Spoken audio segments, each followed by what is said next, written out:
हेगे पलंग पर सुता के छोड़ी मारबो दाना आर्यन रिकॉर्डिंग स्टूडियो सहरसा हेगे पलंग पर सुता के छोड़ी मारबो दाना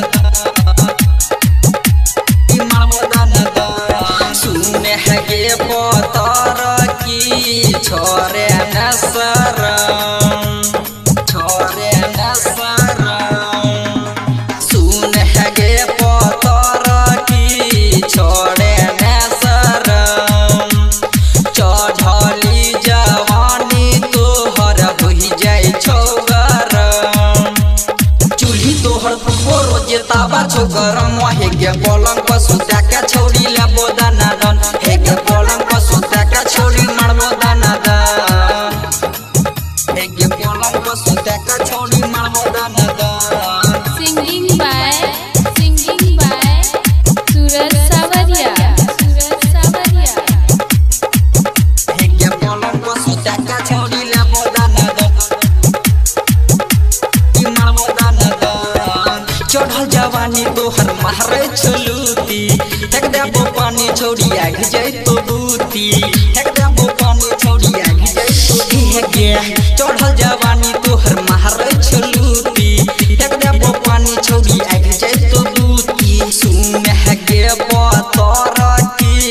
करे नै शरम कहवन बात के होई छगे भरम चोरी के चीज तोहर रहे छौ गरम हेगे पलंग पर सुता के छोड़ी लेबो दाना दन हेगे पलंग पर सुता के छोड़ी मारबो दाना दन हेगे पलंग पर सुता के छोड़ी मारबो दाना दन आर्यन रिकॉर्डिंग स्टूडियो सहरसा हेगे पलंग पर सुता के छोड़ी मारबो दाना दन हेगे पलंग पर सुता के छोड़ी लेबो दाना दन मारबो दाना दन रेडर नीति सकर देह तो पड़ादा सूरज सा बढ़िया रह दे तो गरादा सूरज सा बढ़िया रह दे तो गरादा